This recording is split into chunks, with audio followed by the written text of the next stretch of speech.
"Have you moved out yet?" said the eldest son's wife, Mary, smirking. I, who was treated like a criminal and kicked out of the house, couldn't help but smirk inwardly at her. "My name is Maria. I turned 60 this year. I've been a workaholic all my life, but in 5 years, I'll be retiring from my job. I have 2 sons. I used to live with one of them, my eldest son, Jason. After my husband passed away early, Jason, who lived alone, worried about me and invited me to live with him. After a while, he got married. His partner, named Mary, was a colleague he met at work. At that time, I suggested to him that I should move out, but he said it was fine for us to live together. So, I didn't leave Jason's house and continued to live as before. Of course, I thought Mary had happily accepted me living with them. A few months after Jason got married, the true nature of my daughter-in-law, Mary, began to show. She was supposed to be working, but suddenly quit her job. Jason was surprised at the time, but she brushed it off by saying, "We might have a child, right?" I thought it was fine if he was okay with it. However, instead of dedicating herself to household chores after quitting her job, she did nothing of the sort. All the cleaning and laundry were dumped on me. Most of Jason's meals were just pre-packaged side dishes transferred from the pack to the plate. I tried to speak up once, but my concerns were not welcomed. Rather, it seemed to have caused resentment, and I was accused of bullying the daughter-in-law. With such accusations, I was left with no recourse. It's their marriage, so I thought to leave them be, but I couldn't just ignore it when all the troublesome tasks were thrown my way. My work will soon end, and I'll receive my retirement benefits. Having worked decently, I expect to receive a decent amount. With that money, I could afford to rent a place and live on my own. I feel bad for Jason, who invited me out of concern, but I couldn't stand being nice in front of such a daughter-in-law anymore. Since then, I've been searching for a place to live while working. One day, Mary approached me with a smirk. "Do you have money, Maria? Why do you ask that all of a sudden? You've been looking for properties lately, right?" said Mary. Wondering what she was plotting, she suddenly grabbed my hand and started pleading. "If you have money, could you lend me some?" "What?" I was surprised by her request. When I said that she should be receiving living expenses from Jason, she began to cry exaggeratedly. "It's not enough. I receive living expenses from his salary, but he seems to be spending it on gambling and alcohol. And the money for me is getting less and less." "What?" I was shocked. Jason was always so serious and stiff. Gambling and alcohol. It seemed impossible, but as Mary sobbed and sniffled, she tried to garner my sympathy. "Even so. It's terrible. Won't you take my side, Maria? There are only enemies in this house for me. I want to go back to my parents' house. But I don't even have the money to go back. My phone also has been taken away." I couldn't believe Jason would do such a thing, but as she said, she didn't have the phone she had shown me before. Shocked to learn this new side of my son, I was taken aback. "How much are you short?" "Jason only gives me $100 a month for living expenses." "What?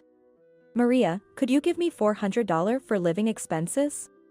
I was puzzled by her statement. That's not enough money to live on. What is my son hiding? As I suspected, Mary quickly began to prepare to leave the house after receiving $400. Suddenly, "Where are you going?" "I have to hide it. If this gets out, I'll be back late," she said and left for somewhere. I thought it was flashy for going to hide something, but since Mary always liked flashy clothes, I didn't feel anything was amiss at the time. After Jason came home, I immediately confronted him with what I heard from his wife. "What's going on?" Jason's face turned red, and he bitterly spat out, "That woman. Mom, she tricked you." "What?" "Since we got married, her spending has been out of control. That's why I took over managing the money. If I gave her $1,000 a month for living expenses, she'd spend it all in less than half a month. She kept saying it wasn't enough and demanded my bankbook or credit card," Jason said with anger in his voice. I couldn't believe he was lying given his serious demeanor. I took away her cell phone because she was cheating. When I asked her to show me the contents, there was clear evidence. She was spending my salary on another man. I was shocked by Jason's words. I couldn't believe such problems were occurring between the two of them, who had only recently married. I thought it was best not to get too involved, so I knew nothing about this. The money you lent her is probably already gone. You must never lend her money again. I could only nod strongly at his words. After hearing from Jason, my distrust of Mary grew even more. Since then, she has asked me for money several times, but I've evaded and dodged her requests. Gradually, her mood worsened, and she began to lash out at me. It's because you're here that he won't give me any salary. We can't afford to support you. If you leave, we'd have more room in our budget. You understand, right? Every time we passed each other, she made me her enemy and complained. Why do I have to endure so much? Your mother is always at home, either on the computer or watching TV. I saw her yelling at Jason like that. He kept trying to calm her down, but she wouldn't listen in her anger. I've felt increasingly uncomfortable in this house and recently started using cafes as my place to use the computer. I wanted to escape from her even for a little while. Then one day, she called me out. Maria, won't you move out? Why? To be honest, our household finances are tight. We don't have the money to support you. You're not retired yet and you have a job, right? Though you spend your days wandering and just staring at the computer, I'm not sure if that counts as work. She said, snickering. I'm saying I want you to stop leeching off my husband. I was so shocked by her words that I couldn't speak. I've never taken living expenses from Jason. I live a frugal life and don't waste money. I'm not being supported by Jason. Do you even know my job? I don't care. But it must be some low-paying job since you're always at home on the computer. Mary laughed. Angered by her attitude, I raised my voice, don't be ridiculous. I serve as a financial advisor in a company. Simply put, I'm a certified public accountant. That's why I'm always on the computer at home. I can't believe it. How can someone your age have such a role? Are you even sure you can use a computer? Say whatever you want. I couldn't stand her terrible attitude any longer, and finally, I said, enough. I'm leaving. But wait a bit. I'll leave as soon as I find a place. Don't forget what you said, okay? Please leave as soon as possible. She said, laughing triumphantly. As I watched her, I came up with a plan. I wanted to get back at this infuriating daughter-in-law. I told Jason about my plan to leave. At that time, I made a proposal to him. After thinking it over, he agreed to consider my proposal since he had been thinking about it for some time. To execute my plan alone, I made sure to inform Mary in advance. I'll take all my things with me when I leave. You better do that. This house isn't your storage room, she said. She gave me a smug face. While glaring at her, I proceeded with the preparations to move out. Jason seemed to be doing well too, as he reported back to me with a bright face for the first time in a while. After spending a few days like that, Mary began urging me to leave again. When exactly are you leaving? It's amazing how you can spend your days here with a clear conscience, stealing my husband's salary.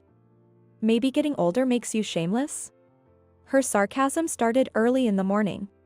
As I mostly ignored her and continued with the household chores, she looked clearly displeased with me. Ah, it's so unsettling to have a thief in the house. Just being a mother-in-law makes me cautious, can't you at least go out somewhere? She said loudly from the bathroom so I could hear. Feeling irritated by her, I took my work tools and left the house. Finally, she's gone. Such a nuisance. She said loudly enough to be heard at the entrance, laughing gleefully. She could only say that for now. Using my professional skills, I started tracking her behavior. That's when I discovered her secret. Upon finding out, I immediately contacted Jason. Hearing my story, he was shocked, but he was relieved to have finally made a decision. Now I could give Mary a taste of her own medicine.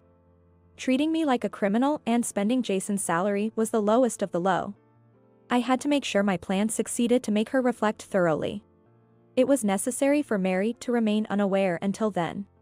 Don't let it slip, just go about your usual routine. I'll introduce you to a good person, so go meet the person this weekend.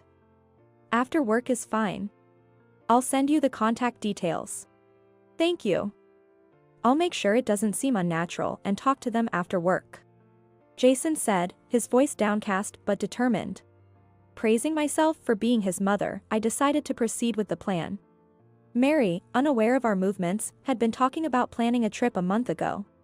Jason and I saw this as an opportunity and quickly proceeded with our preparations. Today was the day. Mary was all dressed up and excited from the morning. How will you manage the money? I asked. Everything would be paid for by him, she replied, smiling happily. Suspicious. The atmosphere clearly indicated it wasn't just a friend. Seeing Jason there with a bitter expression, I figured it was probably a trip with her affair partner. After telling Jason to keep an eye on her, he said, "It's okay," with a complex look on his face. I could understand his feelings. Being betrayed by someone he loved and married would take me days to recover from, too. After confirming that Mary had left the house with a large carry-on bag in the morning, we each started to move. A few minutes later, 2 moving trucks arrived in front of the house. I called in advance for this day. After ensuring all my belongings were loaded, I called Mary. I'll be out by today. Then I'll call you again tonight to check. Finally, you're leaving. I thought you were going to parasite here forever. She spoke in a pleased tone. She must be smirking smugly on the other end of the phone. However, her house was almost empty. But leaving only her belongings behind. Jason looked around the empty house and placed his wedding ring the most visible spot. Also, could you leave this too? But this. We had an argument before, and I thought this would prove it. I handed him a copy of my salary statement, saying that. Surprised by the amount, he realized this was the salary I had always received. I didn't know you earned this much. I'll take after you, Mom. Strive to do your best. I smiled at him and got into the car. At night, as promised, Mary called me. Have you moved out yet? Her tone was so sneering, it was palpable. It was utterly distasteful. Yet, knowing I would never have to see her face again felt refreshing. I gave her a brief reply, and she quickly hung up. I called Jason. Did everything go well? Have you properly explained to your workplace, in-laws, relatives, and siblings? Yeah, I had plenty of time, so I managed to explain everything to everyone. Did your move go smoothly? Yes, I found a lovely place. When everything settles down, come visit me. Of course. I'll bring my brother along too. Jason sounded relieved and brighter than before. I felt relieved at his change and decided to wait for Mary's next move. A few days later, I received a frantic call. Recognizing the number and name, I knew it was her. She must be bewildered by the empty house and her husband's disappearance. I had already told Jason not to answer. I made sure to advise that, if possible, our whereabouts should remain completely unknown to Mary. Hello? Maria. Jason is in trouble. Her panicked voice was piercing. I quickly switched to speaker mode. What happened? Jason is gone, he left, it's like a disappearance. Nothing is left behind, and even his clothes and belongings are gone. It must be your doing, right? Where is he? I don't know. I've already left the house, so please don't drag me into your problems anymore. Where are you, Maria? I'll come to pick him up. Unfortunately, Jason isn't with me. If you want, I can switch to the camera and show you my room. I switched to video call and showed her the inside of my room. She was speechless, perhaps finally convinced. You should try contacting relatives or his workplace. I've already done that. But he's not there. They told me he took a few days off. I don't know where he is. How am I supposed to live from now on? You should work and earn for yourself.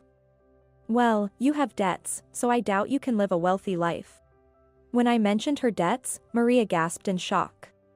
How do you know about that? Did you think I wouldn't find out? I did a little digging into your affairs. It seems you've been taking money out of my son's salary to pay off your debts, right? And on top of that, you're still financially supporting your lover despite everything. I suppose the trip was with your lover, wasn't it? Jason knew about it. And that's why he left to cool off. He'll contact you eventually. Hearing this, Mary was shocked into silence, unable to respond for a while. Finally, when she spoke again, she attempted to sweet-talk me. By the way, I saw your salary statement. You earn so much? I didn't know and said some rude things. I want to apologize. Can you tell me where you live? I want to apologize in person. I don't need it. You're probably just saying that to borrow money, aren't you? I won't fall for your lies anymore. No, that's not it. I really am in trouble, and I was hoping for a little help, but, for now, I just want to apologize. Why don't you stop the charade? I'm done dealing with you. You wanted this, after all, right? I said and hung up the phone. And immediately contacted Jason. He mentioned he would call her the next day to confront her. After ending the call with me, it seems she had been incessantly calling Jason's phone. He answered once without saying anything, then hung up, not giving her any chance to latch on. Desperate without any financial support, Mary was likely struggling to keep him by her side. Not knowing what kind of person her lover was, but not being able to rely on him indicates his worth. Jason, unaware of her debts until I informed him, no longer had to worry about being burdened by them. Finally, we were free from the trouble. I stood tall, looking around my new home while dedicating myself to work. A few days later, Jason called her to demand a divorce. She clung to him, but he decisively rejected her with a simple, "I won't forgive you." Returning to his job, Jason expressed his gratitude to his bosses and colleagues with sweets for their support. It was my suggestion to help him disappear from her radar. Anticipating she would inquire about his whereabouts. I had also prepared by reaching out to our extended family and in-laws. As a result, she was cornered from all sides. Having brazenly gone on a cheating trip, this retaliation was well-deserved. Above all, for trying to cast me out as a criminal, I hoped she would deeply reflect on her actions. Following this, Mary found herself overwhelmed with her accumulated debts. Even her parents, unable to forgive their daughter's atrocious treatment of her husband, turned her away. Eventually, they disowned her, leaving her without anyone to turn to. Furthermore, her lover abandoned her upon realizing she was out of money, revealing his true colors as well. Now, at 65 and having retired, I'm living a comfortable life with more retirement funds than expected.